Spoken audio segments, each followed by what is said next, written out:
ஏன்னா இந்த ஒரு பாடல எத்தனை தடவை வேணாலும் பாடிக்கிடலாம். ஆனா இந்த சட்டமன்றத்துல ஒரு நிகழ்ச்சிக்கு ஒரு தடவை பாடுறதுதான் சரியாக இருக்கும். அது முதல்ல பாடினாலும் சரி, கடைசியில பாடினாலும் சரி. இல்ல 2 தடவை பாடுறோம் அப்படின்னா, ஏன் 2 தடவை அப்ப தமிழ் தாய் வாழ்த்துன்ற அந்த பாட்டை பாடக்கூடாதா? மக்களை பதைப்பதைப்புக்கு உள்ளாக்கக்கூடிய விஷயங்களும் நடந்துகிட்டு இருக்குது. அது ஊடகங்களாலையும் பெருசா பெருசா சொல்லப்படுது இல்லையா? அப்போ மக்களுக்கு அந்த ஒரு பய உணர்வு வரத்தானே செய்யும். இப்போ அந்த பயத்தை நீக்க வேண்டியது அரசினுடைய அந்த கடமை. அந்த அவையில அதை பற்றி பேசித்தான் ஆகணும். கொளத்தூர்ல போய் பேசுறது, விஜய் பேசுறது அப்படின்றதும் சட்டமன்றத்துல மக்களினுடைய அவையில, மக்கள் பிரதிநிதிகளுடைய அவையில முதலமைச்சராக இருந்து பேசுறதுக்கும் எவ்வளவு பெரிய வித்தியாசம் இருக்கு. ரெண்டையும் எப்படி நீங்க ஒப்பிட முடியும்? இப்ப இருக்கக்கூடிய முதலமைச்சர் விஜய் சட்டமன்றத்துல பேசின உடனே என்ன ஆகும்? சட்டமன்றமே அப்படியே காணாம போயிடுமா? இங்க இருக்கிற எல்லாமே தெரிச்சு ஓடிடுவாங்களா? என்ன அர்த்தத்துல அந்த கம்பாரிசனை சொல்றாரு? இது ஆதவ் அர்ஜுனா ஒரு அடியாள் மாதிரியான பேச்சு. இது மிரட்டல். இது இந்த ஒரு உரைய வெட்டியும் ஒட்டியும் தயார் பண்றது அப்படின்றது தப்புன்னு எப்படி நீங்க சொல்லுவீங்க?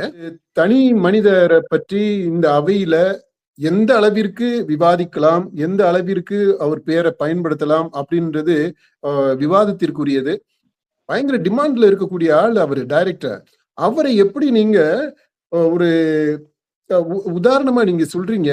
அது அவருடைய ஃபில்ம் மேக்கிங் ஸ்டைல கொச்சைப்படுத்துறது மாதிரி இருக்கு. ஒரு குத்தி காட்டக்கூடிய ஒரு செயலாக, கிண்டலுக்குரிய ஒரு செயலாக இதை பார்க்கறதுல எனக்கு உடன்பாடு இல்லை. இவங்க ஆட்சியிலையும் அதை செய்யறாங்க. ஏன் செய்யறாங்க அப்படின்னா, செய்தாக வேண்டிய கட்டாயத்துல அவங்களும் இருக்கிறாங்க. ஏன் அந்த கட்டாயம் எப்படி வருது அப்படின்னா, சில விஷயங்கள் மக்களுக்கு தெரியாம இருக்கிறது நல்லது அப்படின்னு இவங்க நினைக்கிறாங்க. அந்த கான்பிடன்ஸ் இல்லாததுனால அந்த சட்டமன்றத்துல நடக்கக்கூடிய நிகழ்ச்சிகள் தொடர்ந்து ஒளிபரப்பாகாது அப்படின்றதான் என்னுடைய கருத்து. இது வார்த்தை விளையாட்டா, வார்த்தை மோதலா?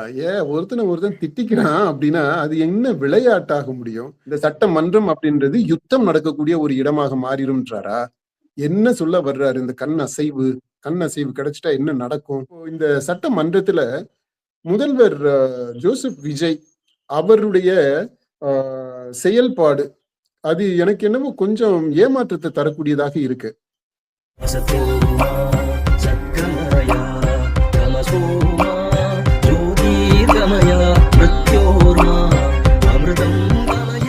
வணக்கம். வணக்கம் வணக்கம். சொல்லுங்க, ஆரம்பிச்சிருவான். சட்டமன்றத்துல அந்த மேகதாது தனி தீர்மானம் கொண்டு வந்ததெல்லாம் ரொம்ப அருமையா இருந்துச்சு. நம்மளே அதை பாராட்டலாம் பேசியிருந்தோம். ஒரு மனதாக நிறைவேற்றப்பட்டுச்சு. பார்க்கறதுக்கே நல்லா இருந்துச்சு அப்படிங்கிறதுலாம். அதற்கு பின்பு நடந்த விஷயங்களை பத்தி நம்ம சட்டமன்ற உள்ள என்ன நடந்துச்சு அப்படிங்கிற நடந்த விஷயங்களை பத்தி நம்ம பேசிடலாம்பா. நிறைய விஷயம் நடந்திருக்குது. ரொம்ப சுவாரஸ்யமா நடந்திருக்குதுன்றாங்க. சில பேர் ரொம்ப ஆக்ரோஷமான டிபேட் நடந்தது. ரொம்ப அதாவது கருத்து மோதல் மட்டும் இல்ல, உணர்ச்சி மோதல் எல்லாம் நடந்துச்சு அப்படின்னு எல்லாம் சொல்லிட்டு இருக்காங்க. அதனால ஒரு பாயிண்ட் நம்ம பேசுவோம். ரொம்ப இன்ட்ரெஸ்டிங்கா இருக்கும்னு நினைக்கிறேன் நான். சொல்லுங்க. முதல்ல திமுக சட்டமன்ற உறுப்பினர் ஆஸ்டின் பேசுறப்போ அந்த தமிழ் தாய் வாழ்த்து தேசிய கீதம் சர்ச்சையை பத்தி தான் பேசுறாரு. அந்த தேசிய கீதம் 2 முறை பாடப்பட்டது மரபுக்கு எதிரானது, மரபை மீறி இசைக்கப்பட்டது அப்படிங்கறது பேசுறாரு. அதுக்கு ஆதவ் பதில் சொல்றாரு. இது போல கேள்விகளும் பதிலும் எழுதிட்டு இருக்கிறப்போ அந்த பாலியல் வன்கொடுமைகள் அதெல்லாம் பத்தி பேசுறப்பதான் ஆதவ் அதுக்கு பதில் அளிக்கும் விதமா பேசுறப்போ முதல்வர் எப்ப பேசணும் எப்ப பேசக்கூடாது அப்படிங்கறத நீங்க சொல்லாதீங்க, அவருக்கு தெரியும் எப்ப பேசணும் அப்படிங்கிறது. கொளத்தூர்ல 5 நிமிஷம் பேசுனதுக்கே என்ன நடந்துச்சு அப்படிங்கிறது எல்லாருக்கும் தெரியும் அப்படிங்கிற மாதிரி அந்த கொளத்தூர் விவகாரத்தை சுட்டிக்காட்டி சட்டமன்றத்துல அவர் பேசியிருக்கிறார்ப்பா ஆதவ், அமைச்சர் ஆதவ். ஆமா, இந்த 2 முறை தேசிய கீதம் பாடின விஷயத்தை பத்தி சொன்னாங்க இல்லையா? அது தனி இஷ்யூ. நமக்கு அதுல 2 தடவை பாடினா 3 தடவை பாடினா எத்தனை தடவை பாடினாலுமே நமக்கு அது அர்த்தம் புரிய போறது கிடையாது. ஏன்னா எத்தனை பேரு தேசிய கீதத்தினுடைய பொருளை புரிஞ்சுக்கிட்டு பாட்டு பாடுறோம் சொல்லுங்க பாப்போம். ஸ்கூல்ல அந்த தமிழ்ல ஆக்கம் கொடுத்துருக்கும், அதனுடைய டிரான்ஸ்லேஷன் இருக்கும், அவ்வளவுதான். ஆனா அதை எல்லாருமே மனப்பாடம் பண்ணி வச்சுக்கிட்டு அந்த பொருளை உணர்ந்து வார்த்தைக்கு வார்த்தை உணர்ந்து சொல்றோமா என்ன? அப்படி இல்லை. அது அப்படியே பழகிடுச்சு, அதனால அந்த பாட்டை பாடுறோம்.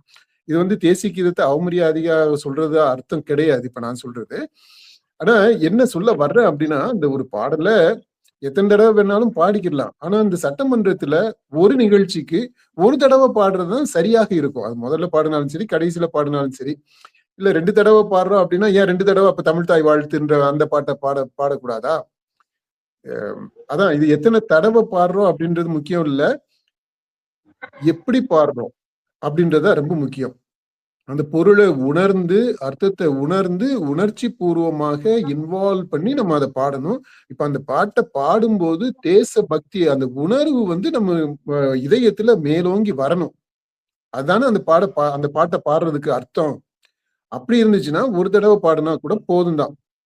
2 தடவை பாடினா தான் நமக்கு அந்த உணர்வு தட்டி எழுப்பப்படும் அப்படின்னா 2 தடவை பாடுங்க, 3 தடவை கூட பாடுங்க.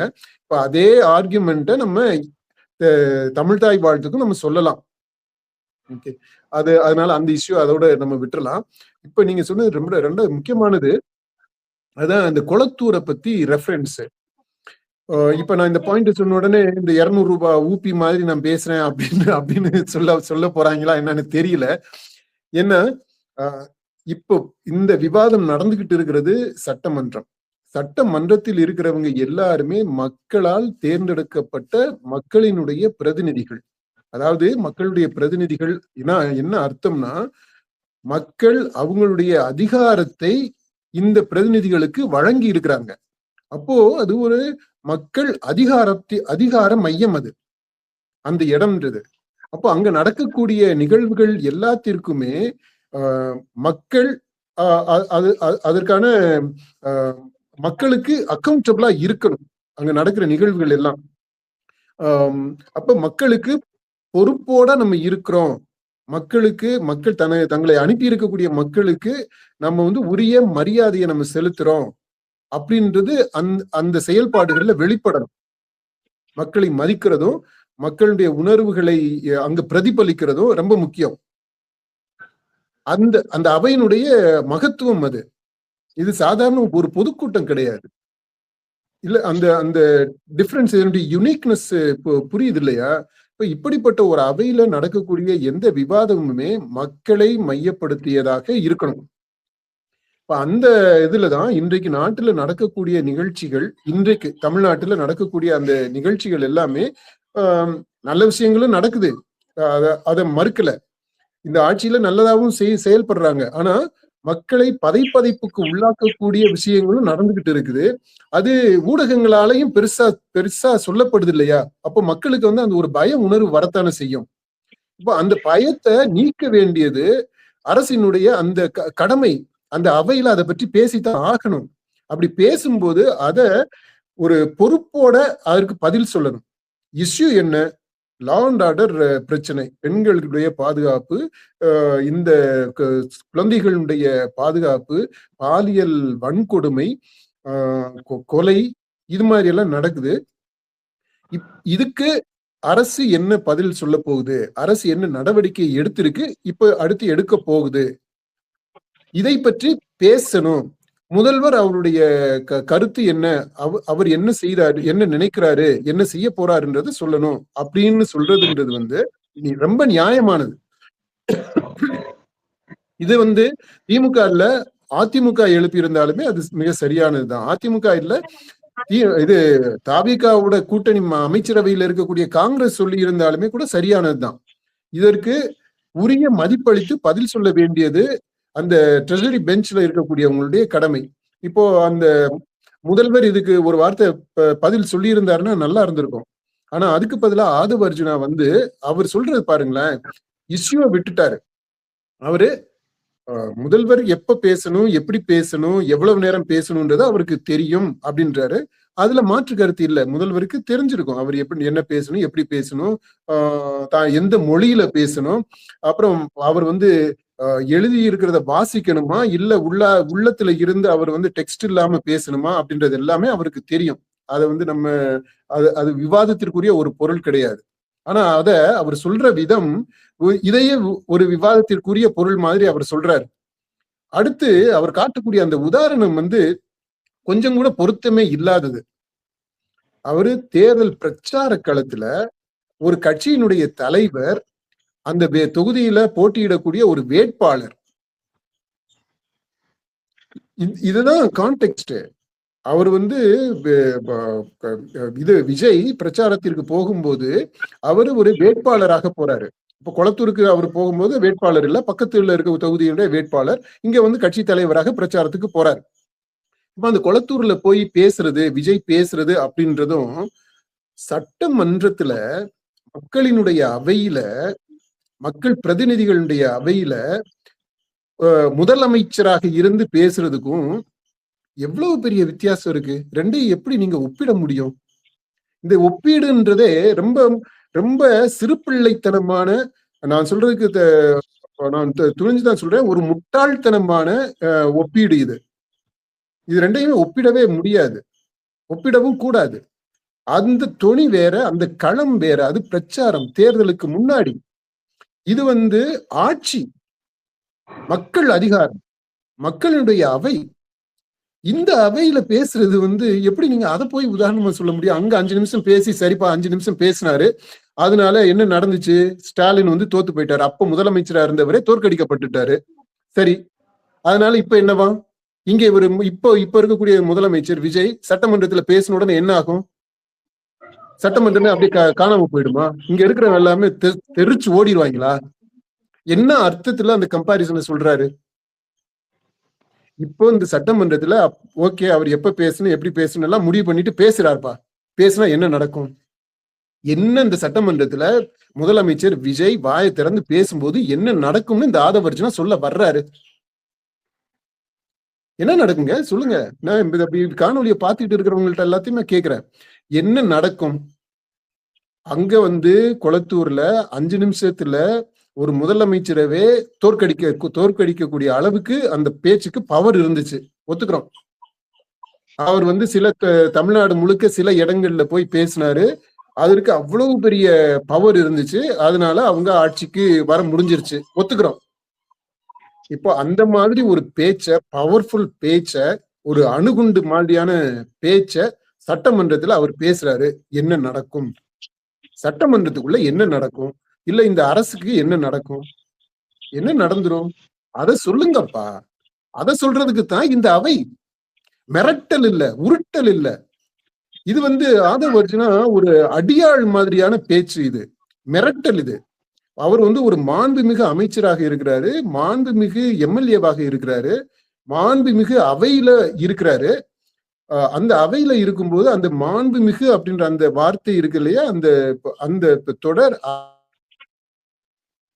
அதற்குரிய மாண்போட அவர் வந்து பேசணும். ஆக்சுவலா அவர் பேசுனது வந்து ரிட்டார்டிங், அதாவது எதிர்வினை தான் ஆற்றிருக்கிறார். அவர் வந்து இது ஒரு அமைச்சர் செய்ய வேண்டிய, பேச வேண்டிய முறை இல்லை இது. அடுத்ததா வந்துட்டு முன்னாள் அமைச்சரும் இப்போ திமுக சட்டமன்ற உறுப்பினராகவும் இருக்கக்கூடிய சிவகுமார் அவர்கள் வந்து திரைப்பட இயக்குனர் அட்லியை வந்து சட்டசபை பேரவையில வந்துட்டு இழுத்து பேசுறாரு. அவர் வந்து என்ன சொல்றாருன்னா, முதலமைச்சருக்கு இயக்குனராக இருந்த அட்லி தற்போது வந்து அவர் படங்களை போல வந்து திமுக ஆட்சியில இருந்ததை வெட்டி ஒட்டி இது மாதிரி ஆட்சியை நடத்திட்டு இருக்கிறாங்க அப்படிங்கிற உதாரணத்துக்காக அந்த அட்லியை இழுத்து பேசுறாரு. அதற்கு வந்து அமைச்சர் ராஜ்மோகன் பதில் சொல்றப்ப கூட இவர் வந்து எதுக்கு வந்து அட்லியை இழுத்து பேசுறாரு அப்படிங்கிறது எனக்கு சுத்தமாவே புரியல அப்படிங்கிற மாதிரி அவரும் வந்து விளக்கம் கொடுத்திருக்கிறாரு. இந்த திரைப்பட இயக்குனர் அட்லியை வந்து எதுக்கு உதாரணத்துக்கு எடுத்து இவங்க பேசுறாங்க? சரி, இதுலயுமே நீங்க 2-3 பாயிண்ட் தொடர்ந்து சொல்றீங்க. முதல்ல இந்த ஒரு உரைய வெட்டியும் ஒட்டியும் தயார் பண்றது அப்படின்றது தப்புன்னு எப்படி நீங்க சொல்லுவீங்க? அது எப்படி தப்பாகும்?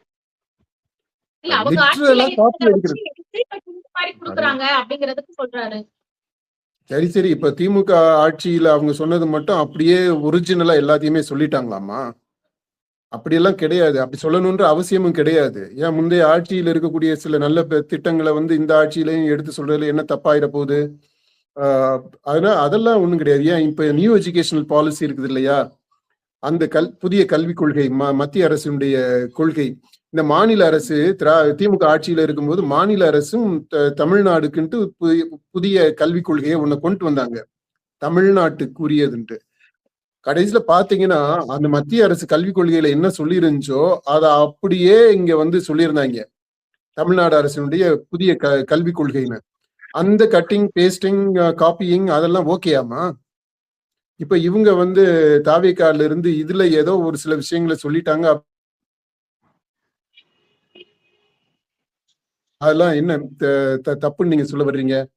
என்ன பொறுத்த மட்டும் இல்ல, எந்த சோர்ஸ்ல இருந்து வேணாலும் எடுத்துக்கலாம். இந்திய அரசியல் சாசனம் இருக்குது இல்லையா, அதவே எடுத்துக்கங்களேன். அதுல இல்லாத காப்பியிங் பேஸ்டிங்கா உலக நாடுகள்ல இருக்கக்கூடிய எல்லா இந்த கான்ஸ்டிடியூஷன்ஸையும் எடுத்துட்டு அதுல எல்லாம் எது பெஸ்ட் பிராக்டிஸ் ஆயிருக்கோ அது எல்லாத்தையுமே கல் அவுட் பண்ணி அது எல்லாத்தையும் கம்பைல் பண்ணி தொகுக்கப்பட்டதுதான் நம்முடைய அரசியல் சாசனம். அந்த கான்ஸ்டிடியூஷன் ஆஃப் இந்தியா அப்படின்னு நம்ம பெருசா சொல்லிக்கிட்டு இருக்கிறோமே, அது உண்மையிலேயே பெருசுதான். உலகத்திலேயே பெரிய கான்ஸ்டிடியூஷனாகவும் இருக்கு, உலகத்திலேயே அதிகமான முறை திருத்தப்பட்ட கான்ஸ்டிடியூஷனாகவும் இருக்கு. இந்த கான்ஸ்டிடியூஷன் வந்து ஒரு தொகுப்பு தான், காப்பி பேஸ்ட் தான், கட்டிங் அண்ட் பேஸ்டிங் தான். அதை நம்ம ஏத்துக்கிறோம், அதுக்குரிய மதிப்பு மரியாதையை கொடுக்குறோம். ஏன்னா அது அதனுடைய வேல்யூ என்னன்னு நமக்கு தெரியுது. அப்படித்தான் இந்த தாவேகா முன்வைத்த அந்த செயல்பாடு, அந்த திட்டங்கள், அது எல்லாமே, அந்த பேச்சு, இது எல்லாமே கட்டிங் அண்ட் பேஸ்டிங், கவர்னர் உரை அப்படி இருந்துச்சு அப்படின்னா ஓகே, அப்படி இருந்துச்சு. அதுல எது இன்றைக்கு தமிழ்நாட்டுக்கு பொருத்தமானது, எது தேவையில்லாதது, எது உடனடியாக செய்ய வேண்டியது, எது சற்று காலதாமதமாக செய்ய வேண்டியது அப்படின்னு பேசியிருந்தாங்கன்னா இவங்களை பாராட்டலாம். இதுல வந்து நொல்ல சொல்றது, நொட்ட சொல்றது அப்படின்றது மட்டும் சொல்லிக்கிட்டு இருக்கிறது வந்து ஏற்புடையது இல்ல. கட்டிங் அண்ட் பேஸ்டிங் தான், காப்பி பேஸ்ட் தான். சோ வாட், அந்த கேள்விதான். உள்ள சரக்கு என்னங்க இருக்கு, அதை பத்தி பேசுங்க. அதை பேச மாட்டேன்றாங்களே. அதேதான் சரி, திமுக ஆட்சியில சொன்னா அதே தான் இங்க சொல்லி இருக்கிறாங்க அப்படின்னா ஓகே, நீ சந்தோஷத்தானே படணும். அதுல குறையா என்னத்துக்கு சொல்றதுக்கு இருக்கு? இது பாயிண்ட்டுங்க. அடுத்து இந்த இவரை பத்தி சொல்றாங்க, ஒரு தனி மனிதரை பற்றி இந்த அவையில எந்த அளவிற்கு விவாதிக்கலாம், எந்த அளவிற்கு அவர் பெயரை பயன்படுத்தலாம் அப்படின்றது விவாதத்திற்குரியது. அதனால அது நம்ம சட்ட வல்லுநர்கள்ட்ட விட்டுருவோம். இப்போ அட்லியை பத்தி பேசுறாங்க, அது மாதிரி உங்களை பத்தி, என்னை பத்தி, யாரை பத்தி வேணாலும் அங்க பேசலாமா? அப்படி பேசுறதுன்னா எந்த கான்டெக்ஸ்ட்ல பேசலாம், எவ்வளவு தூரம் பேசலாம் அப்படின்ற விஷயங்கள் எல்லாமே சட்டத்தின்பால் பட்டது. அத சபாநாயகர் தெளிவுபடுத்திட்டா நல்லது. ஓகே, இது அடுத்தது ரொம்ப முக்கியமான பாயிண்ட். இந்த அட்லியுடைய படம் இருக்கு இல்லையா, அது என்ன பொறுத்த மட்டும் அவர் ஒரு சக்சஸ்ஃபுல்லான டைரக்டர். அவருடைய படங்கள் எல்லாமே மினிமம் கேரண்டி. ஒரு படம் கூட பாக்ஸ் ஆபீஸ்ல தோக்கவே இல்லைங்க. Amazing director. அவருடைய பிலிம் மேக்கிங் ஸ்டைலே ரொம்ப யூனிக். இப்ப பாருங்க, அவருக்கு தமிழ்ல சூப்பர் ஹிட்.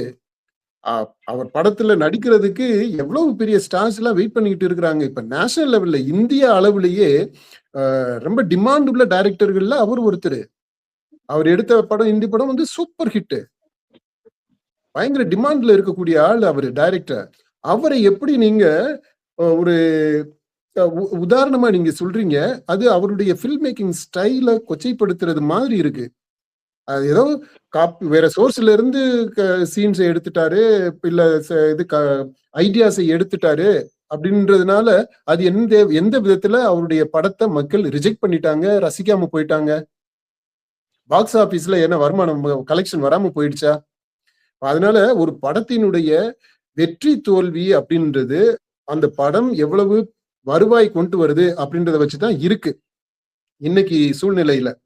ஏன்னா அதுதான், ஏன்னா இது படம்ன்றது ஒரு வியாபாரமாக இருக்கு. இந்த வியாபாரம்னு எடுத்துக்கிட்டோம் அப்படின்னா ஒரு என்டர்டெயின்மெண்ட் இண்டஸ்ட்ரி, என்டர்டெயின்மெண்ட் பிசினஸ். இந்த பிசினஸ்ல வெற்றிகரமான இயக்குனராக இருக்கிறாரு அட்லி. அதனால அவருடைய பிலிம் மேக்கிங்க குறை சொல்றது அதுன்றது ஆக்சுவலா அதை பற்றி ஸ்டடி பண்ணணும். எல்லாருமே இந்த மாதிரி இன்னொரு படத்துல இருந்து காப்பி பேஸ்ட் பண்ணிட்டாங்கன்னா ஹிட் ஆக்கிறதா? அவங்க எடுக்கிற படம் பூரா அட்லிக்கு மட்டும் ஏன் ஹிட் ஆச்சு? அதை ஸ்டடி பண்ணணும். இந்த பிலிம் மேக்கிங் பத்தி சொல்லித்தரக்கூடிய ஆசிரியர்கள், அந்த விஷுவல் கம்யூனிகேஷன் அப்படி இப்படிலாம் நிறைய பாடங்கள்லாம் படிக்கிறாங்க இல்லையா, டிகிரி ப்ரோக்ராம்ஸ் எல்லாம் இருக்கு. அவங்க எல்லாருமே அட்லியினுடைய படங்களை ஆய்வுக்கு உட்படுத்தணும் கண்டிப்பா. வெறுமனே சரி நீங்க சொல்றது மாதிரி அதுல கிரியேட்டிவிட்டியே இல்ல, ஒரிஜினாலிட்டியே இல்ல, எது வேணாலும் இல்லாம போகட்டும். ஆனா எப்படிங்க மக்கள் அதை ரசிக்கிறாங்க, மக்கள் எப்படி ஏத்துக்கிட்டாங்க? அப்படி அப்ப அந்த படத்துல என்ன இருக்கு? அப்ப அந்த ஃபார்முலா என்ன மாதிரியான அந்த காம்பினேஷன் என்ன? அந்த உருவி வச்ச சீனை அடுக்கிறது இருக்குது இல்லையா, அது அப்போ அது என்ன மாதிரியான ஒரு கட்ட அமைப்பு? இது எல்லாமே படிக்க வேண்டிய விஷயங்க. இது வந்து சும்மா அப்படியே பூ பண்ணிட்டு போறது கிடையாது. என்ன படம் எடுத்துட்டான் அப்படி கிடையாது. படம் எடுத்திருக்கிறாரு, ஹிட் ஆயிருக்கு, காசு வந்திருக்கு, மக்கள் ரசிச்சிருக்கிறாங்க, எல்லாத்தையும் விட கொண்டாடுறாங்க மக்கள். அப்போ அதுதான் பாயிண்ட். ஓகே, அதனால இந்த இவர் போற போக்குல அட்லியை பத்தி சொன்னது நமக்கு உடன்பாடு இல்லை. As a film maker, Atlee has a place, a dignified place, a high place, ஒரு என்வியபிள் பிளேஸ், ஒரு மற்றவர்கள் பார்த்து பொறாமைப்படக்கூடிய ஒரு உயர்ந்த இடத்துல அவர் இருக்கிறார்.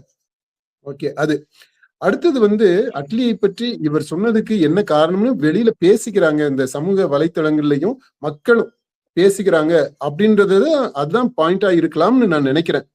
அதாவது விஜய் முதல்வராக பொறுப்பேற்ற டயத்துல அவர் பேசினாரு பாத்தீங்களா, அந்த உரைய அட்லி தான் எழுதி கொடுத்தாரு அப்படின்னு ஒரு செய்தி, ஒரு தகவல். அது எந்த அளவிற்கு உண்மையான தகவல் அப்படின்றது நமக்கு தெரியல. ஆனா அது அந்த மாதிரியான ஒரு தகவல் போய்கிட்டு இருக்கு. அதை சுட்டி காட்டக்கூடிய விதத்துலதான் இந்த இவர் இந்த அதை பற்றி பேசினவர், அட்லியை பற்றி சொன்ன அந்த எம்எல்ஏ அந்த சட்டசபையில அதை சொல்லி இருக்கிறாரு. அதனாலதான் ராஜ்மோகன் மாண்புமிகு அமைச்சர் அவர் உடனே கோபப்படுறாரு, ரியாக்ட் பண்றாரு. அட்லியை பத்தி சொன்னதுக்காக இல்ல, அட்லி அவர் சொன்னது, அவர் முதலமைச்சருக்கு அந்த ஸ்பீச்சை எழுதி கொடுத்தாரு அப்படின்ற அந்த ரெஃபரன்ஸ் அதை குத்தி காட்டுறாரு இவரு, இந்த எம்எல்ஏ அப்படின்னு அவருக்கு சுருக்குன்னு தச்சதுனாலதான் ராஜ்மோகன் அந்த இதுல எதிர்வினை ஆற்றினாரு அப்படின்னு, அப்படிதான் நடந்திருக்கணும்ன்றதுதான் பரவலா சொல்லிக்கிட்டு இருக்கிறாங்க.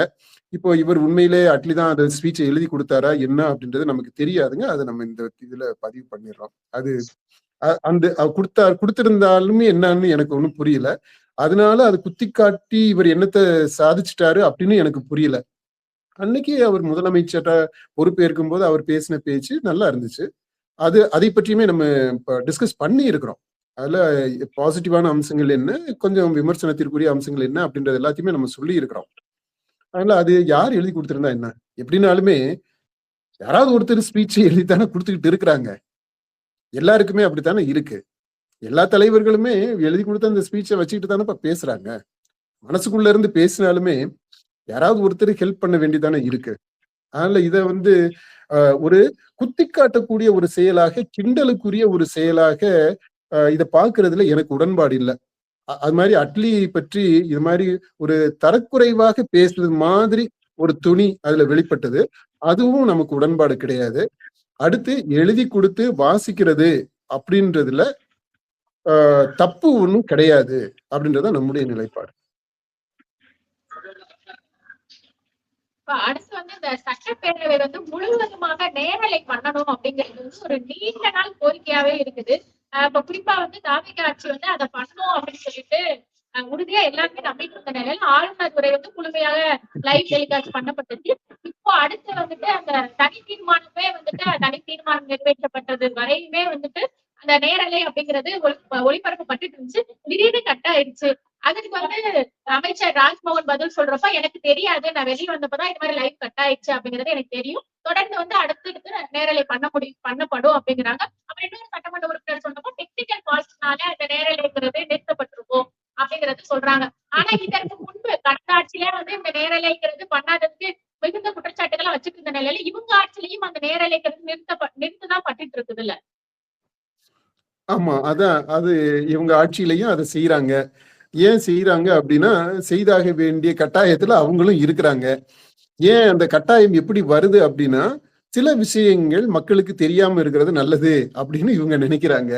என்ன மாதிரியான விஷயங்கள் தெரியாம இருக்கணும்னு நினைக்கிறாங்கன்னா, இந்த ஆளும் கட்சி இவங்களுக்கு எதிராக இருக்கக்கூடிய விவாதங்கள், இவங்களுக்கு எதிராக ஆட்சி மீது வைக்கக்கூடிய விமர்சனங்கள், அந்த விமர்சனங்கள் வெறுமனே பொய்யான விமர்சனங்களா இருந்தாக்க பிரச்சனை கிடையாது. அது இவங்களுக்கு பப்ளிசிட்டியா போயிடும். ஆனா களத்துல மக்கள் அன்றாடம் சந்திக்கக்கூடிய பிரச்சனைகள் இருக்கு இல்லையா, அதை இங்க அவையில எக்கோ பண்ணும்போது அதுக்கு இவங்க சரியான பதில் சொல்ல முடியாத ஒரு இக்கட்டான ஒரு நிலை, ஒரு சிக்கல்ல இவங்க மாட்டி முழிச்சுக்கிட்டு இருக்கும்போது இது மக்களுக்கு திரும்ப போகுது அப்படின்னா, இவங்களுடைய திறமை பற்றி, இவங்களுடைய அந்த கமிட்மெண்ட் பத்தி மக்களுக்கு சந்தேகங்கள் வரும் இல்லையா, அதை தவிர்க்கணும் அப்படின்றதுக்காக பொதுவாகவே அப்படித்தான் எல்லா அரசுகளுமே ஒரு நெருடலான நெருக்கடியான இஷ்யூஸ பத்தி பேசும்போது அதை இவங்களால டீல் பண்ண முடியல, மக்களுக்கு திருப்தியை தரக்கூடிய விதத்துல சாட்டிஸ்ஃபைங்கா ஒரு ஆன்சரை நம்மளால சொல்ல முடியல அப்படின்ற பட்சத்துல அதை தவிர்க்கணும் தானே பார்ப்பாங்க. மக்கள் தெரிஞ்சுக்காம இருக்கணும் அப்படின்னு தான் நினைப்பாங்க. அதைத்தான் இவங்களும் செஞ்சிருக்கிறாங்க. ஆனா என்ன நடக்குதுங்கிறத தெரிஞ்சுக்கிறது மக்களுடைய உரிமை தானப்பா. நாங்க ஆமா, தேர்ந்தெடுத்தவங்க, கண்டிப்பா. நீங்க எங்களுக்காக என்ன பேசுறீங்க, அங்க என்ன நடக்குது அப்படிங்கறத நாங்க நேரடியா பாக்கணும். நீங்க குடுக்குற அந்த எடிட்டட் வெர்ஷனை பாக்குறதுனா எந்த சைடு தப்பு நியாயம் இருக்குங்கிறதே எங்களால கண்டுபிடிக்க முடியாதுல்ல. ஆமாமா, கண்டிப்பா. அதுதான் நம்ம சொல்றோம்ப்பா. இது மக்கள் அவங்களுடைய அதிகாரத்தை கொடுத்துதான் அவங்களுடைய பிரதிநிதிகளா இங்க அனுப்பி இருக்கிறாங்க. அவங்கள் சார்பாகத்தான் அவங்களுடைய அதிகாரத்தை பயன்படுத்தி தான் நீங்க இந்த அதிகாரத்திற்கே வந்திருக்கிறீங்க, ஆட்சி செய்யறீங்க. மக்கள் தான் உங்களுடைய எஜமானர்கள். இந்த ஆட்சி செய்யறாங்க இல்லையா, அவங்களுடைய எஜமானர்கள் யாரு அப்படின்னா மக்கள் தான். இந்த கொட்டேஷனோட தான் ஆளுநர் உரையுமே ஆரம்பிச்சது. அதனால மக்களுக்கு யூ ஆர் அக்கௌண்டபிள். நீங்க என்ன பண்றீங்க அப்படின்றது மக்களுக்கு தெரியணும். அந்த உரிமை இருக்கு. இப்ப நாடாளுமன்ற விவாதங்களை பொறுத்த மட்டும் அது எல்லாமே நேரலையா நம்ம பார்க்க முடியுது. சில சமயங்கள பாக்குறது மாதிரியே இருக்காது, ரொம்ப போர் அடிக்கும். நம்ம யார் மக்கள் இப்ப இவங்க பண்றத இந்த தமிழக சட்டமன்றத்துல நடக்கக்கூடிய விஷயங்களை 24 hours நீங்க லைவ் டெலிகாஸ்ட் பண்ணுங்க, எவ்வளவு பேர் பாத்துருவாங்கன்னு நினைக்கிறீங்க? ஏதாவது இந்த மாதிரி அடிதடி நடக்க போகுது, பிரச்சனையா பண்றாங்க, அந்த ஒரு டிராமா இருக்குது அப்படின்னா மட்டும்தான் பார்ப்பாங்க. மற்றபடி ரொட்டீனா நீங்க இந்த பட்ஜெட் வாசிக்கிறதுல யாரு இப்ப உட்காந்து பார்க்க போறா? ஒருவேளை அந்த இதை பார்ப்பாங்க, ஏன்னா ஏதாவது அறிவிப்புகள் வருதா அப்படின்றதுக்காக. மற்றபடி அதை பற்றிய விவாதங்கள் அது இதெல்லாம் நடக்குது பாத்தீங்களா, ரொட்டீனா நடக்கிற விஷயங்கள் எல்லாம் people may not be interested at all. அதுதான் நிலவரம். இப்போ நடக்கக்கூடிய இந்த மக்களவை இருக்கு இல்லையா, அந்த டெலிகாஸ்ட யார் பார்த்திருக்க? நீங்க பாத்துருக்கீங்களா என்னைக்காவது? லோக்சபா ராஜ்யசபால நடக்கிற இது பாத்திருக்கீங்களா? நீங்க ஒருவேளை ஜேர்னலிஸ்ட் அப்படின்றதுனால அப்பப்ப பார்த்திருப்பீங்க. ஆமா, அப்பப்பதான் பார்ப்போம். அந்த மாதிரிதான். அதனால டெலிகாஸ்ட் பண்ணலாம், ஆனா பண்ண வேண்டியது கடமை. பார்க்கிறது பார்க்காம இருக்கிறது மக்களுடைய உரிமை. ஆனா மறைக்கணும், இந்த சில விஷயங்களை மக்கள்கிட்ட இருந்து மறைக்கணும் அப்படின்றதுக்காக இந்த டெலிகாஸ்ட் பண்ணாம இருக்கிறதுன்றது ஏற்புடையது அல்ல. இந்த தாவேக அரசு அவங்க செய்வாங்க அப்படின்னு தான் நாங்க வந்தா செய்வோம் அப்படின்னு சொல்லிட்டு தான் ஆட்சிக்கு வந்தாங்க. வந்துட்டு இப்போ டெக்னிக்கல் ஃபால்ட் இப்போதுக்கு சொல்லி இருக்கிறாங்க. பார்ப்போம், நீ அடுத்தடுத்து வரப்போறதுல இந்த டெக்னிக்கல் ஃபால்ட் புதுசா ஃபால்ஸ் வரப்போகுதா இல்ல டெலிகாஸ்ட் பண்ணுவாங்களா அப்படின்றது தெரியல. ஆனா பண்ணணும். ஆனா இவங்க பண்றது சந்தேகம் தான். இப்ப இருக்கிற நிலைமையை பார்த்தா அவங்களுடைய அவங்களை எம்பவர் பண்ணிக்க வேண்டிய தேவை இருக்கு. அவங்களை எம்பவர் பண்ணிக்கணும். அடுத்து அந்த இன்ஃபர்மேஷன் நாலேஜ் லெவல் இருக்கு இல்லையா, அதை அதிகப்படுத்திக்கணும். இன்னும் கொஞ்சம் இந்த அவங்கவுங்க மினிஸ்டர்ஸ் அவங்க வகிக்கக்கூடிய துறைகளை பற்றி உள்ள அறிவு, அதாவது போன ஆட்சியில எவன் ஊழல் பண்ணா, எவ்வளவு ஊழல், எந்தெந்த ஊழல் பண்ணா, எவ்வளவு அடிச்சான், கொள்ளையடிச்சான், எவ்வளவு கமிஷன் வாங்கினா அப்படின்ற செய்திகளை இவங்க தேடி பிடிச்சுக்கிட்டு இருக்கிறாங்க. அது நடந்துகிட்டு இருக்கு. ஆனா அது மட்டுமே தகவல் கிடையாது. இந்த அமைச்சரகத்துல அந்த இதுல என்ன மாதிரியான பணிகளை செய்ய முடியும், அது என்ன ப்ரொசீஜர் அதுக்கு ஃபாலோ பண்ணணும், அப்படி ஒரு கன்ஸ்ட்ரக்டிவான இன்ஃபர்மேஷன் இருக்குது இல்லையா, துறை சார்ந்த அறிவு அப்படின்றது அதுதான். அதை பயன்படுத்தி மக்களை மையப்படுத்தி இந்த துறையை கற்றுக்கொள்ளணும். அப்படி செய்துட்டாங்க அப்படின்னா அதுக்கப்புறம் அவங்களுக்கு அந்த கான்பிடன்ஸ் வந்துடும். இப்போதைக்கு கான்பிடன்ஸ் இல்லை. அந்த கான்பிடன்ஸ் இல்லாததுனால அந்த சட்டமன்றத்துல நடக்கக்கூடிய நிகழ்ச்சிகள் தொடர்ந்து ஒளிபரப்பாகாது அப்படின்றதான் என்னுடைய கருத்து. ஆனா இவங்க கான்பிடன்ஸ் ஆயிட்டாங்க, வந்துருச்சு அப்படின்னா, அதான் விஜய் பிரச்சாரத்துல எல்லாம் சொல்லுவாரு பாத்தீங்களா, கான்பிடென்டா இருங்கன்ட்டு. அந்த கான்பிடென்டா இவங்க இன்னும் இருக்கல. சட்டமன்றத்துல ஒருத்தர் கூட கான்பிடென்டா இல்ல. நான் அமைச்சர்களை பற்றி சொல்றேன். அந்த அமைச்சர்கள் கான்பிடென்டா ஆகணும். ஆயிட்டாங்க அப்படின்னா அதுக்கப்புறம் இந்த டெலிகாஸ்டுக்கு எந்த பிரச்சனையும் இருக்காது. அடுத்தபடியா பாத்தீங்கன்னா அங்க ஒரு மோதல் போக்கு அப்படிங்கிறது ஒரு சூழ்நிலை ஏற்பட்டுச்சு. அந்த ஏஐன்னு சொல்லிட்டு இங்க தாவேகா சைட்ல இருந்து ஒரு எம்எல்ஏ பேசினதாகவும், அதுக்கு திமுக காரங்களா எந்திரிச்சு நின்று கொஞ்சம் வார்த்தை விளையாட்டுகள்லாம் வந்து நடந்துச்சு. இதற்கு பதில் அளிக்கக்கூடிய வகையில அமைச்சர் ராஜ்மோகன் பேசுறப்ப கூட இந்த வார்த்தை விளையாட்டுக்கெல்லாம் வந்துட்டு வேண்டாம், நாகரீகமா மரியாதையோட கண்ணியத்துடன் வந்து நம்ம சட்டசபையில வந்து நடந்துக்கிறணும் அப்படிங்கிறத சொல்லிட்டு எங்களுக்கும் பண்ண தெரியும் அப்படிங்கிற ஒரு தோணியில வந்து முதல்வர் கண் அசைவுக்காக நாங்க வந்து காத்திருக்கிறோம் அப்படிங்கிற மாதிரி அவர் பேச்சு வந்து இருந்துச்சுப்பா. ஆமா. இதுல நீங்க சொன்னீங்க வார்த்தை விளையாட்டு. இது வார்த்தை விளையாட்டா, வார்த்தை மோதலா? ஒருத்தன் திட்டிக்கிறான் அப்படின்னா அது என்ன விளையாட்டாக முடியும்? எல்லாத்தையுமே விளையாட்டா நம்ம பார்க்கிறோமா? தேர்தல் ஒரு விளையாட்டு, வாக்கு போடுறது ஒரு விளையாட்டு, ஆட்சி ஒரு விளையாட்டு, அந்த சட்டமன்றத்துல நடக்கிறது ஒரு விளையாட்டு.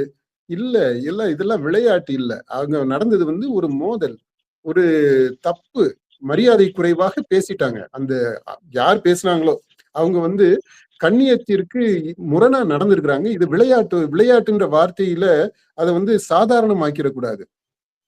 இல்ல, அப்படி செஞ்சிட முடியாது. அது வந்து கண்டிக்கப்பட வேண்டியது.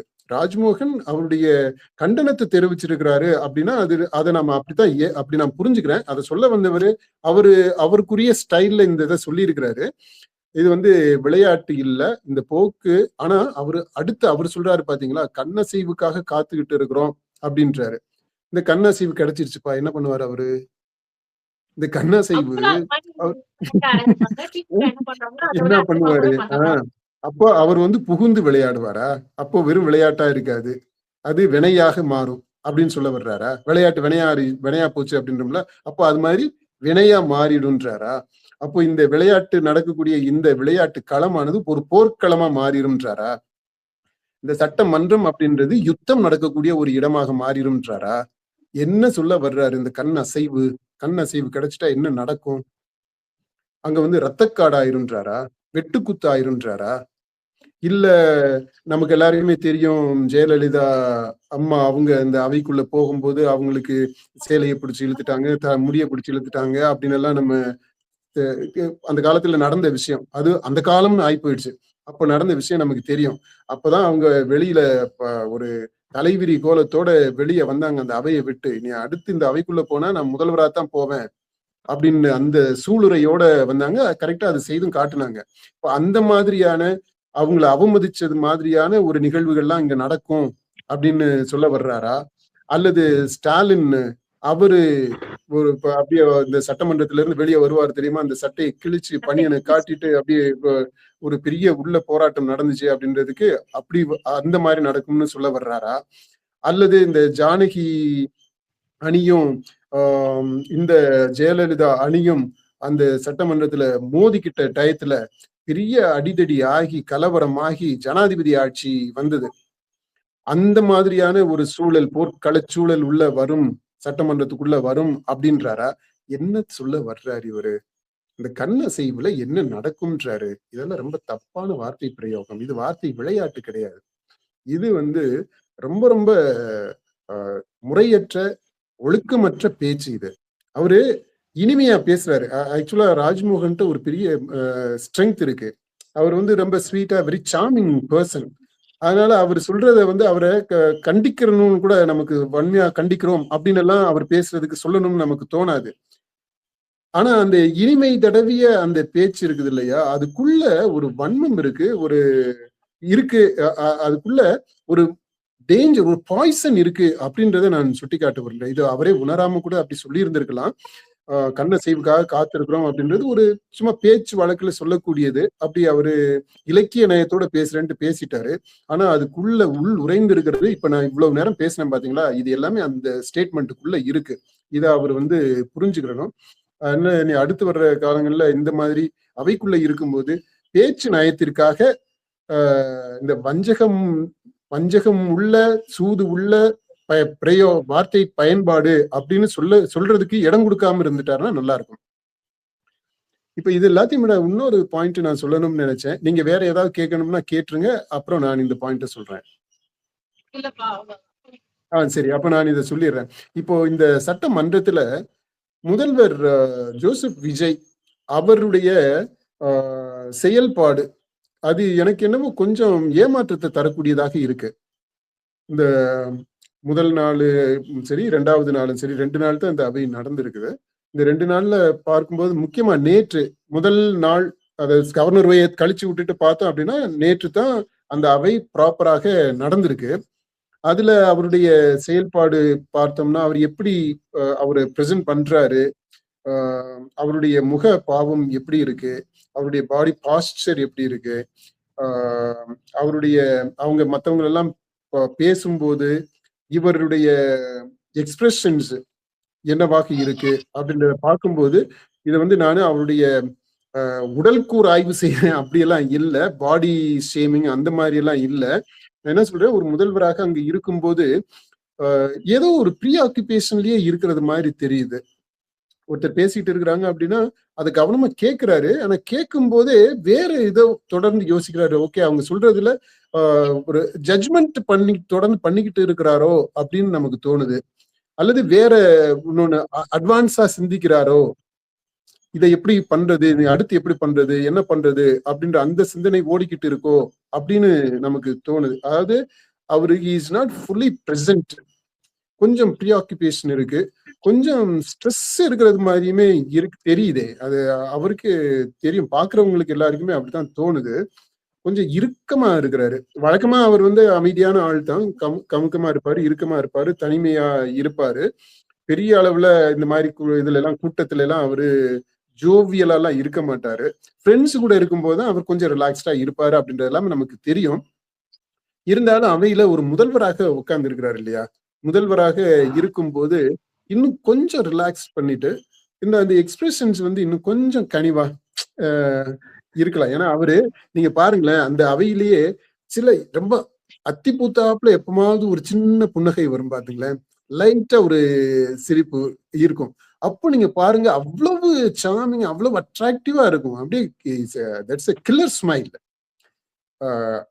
அந்த மாதிரியா இருக்கும். ஸோ அப்படி அவ்வளவு வசீகரமாக இருக்கக்கூடிய ஒருத்தர் ஏன் இறுக்கமாகவே இருக்கணும்? முதல்வராக இருக்கிறோம் அப்படின்னாக்க அந்த பொறுப்பு தெரியுது. ஆனா அதுக்காக நான் அவையில உட்கார்ந்து இருக்கிற அவ்வளவு நேரமும் அந்த சிலுவையை தூக்கி சுமந்துகிட்டே இருக்கணுமா? இல்லாத முள் கிரீடத்தை தூக்கி சுமந்துகிட்டே இருக்கணுமா? அல்லது அந்த சுமைய அதிகாரம், அந்த முதல்வர் என்ற பொறுப்பை தூக்கி தலையில சுமந்துகிட்டு இருக்கிறது மாதிரியே அவருடைய எக்ஸ்பிரஷன்ஸ் இருக்கு. அதை கொஞ்சம் ரிலாக்ஸ் பண்ணிக்கிட்டாருன்னா நல்லா இருக்கும் அப்படின்னு நமக்கு தோணுது. நம்ம பேசுறது வரைக்குமே இப்ப மற்றவர்களும் அந்த கருத்தை சொல்றாங்க. நம்முடைய முதல்வர், என்னுடைய முதல்வர் இன்னும் கொஞ்சம் ரிலாக்ஸ்டா இருந்தாருன்னா நமக்கு கொஞ்சம் ஆறுதலா இருக்கும், அவ்வளவுதான்.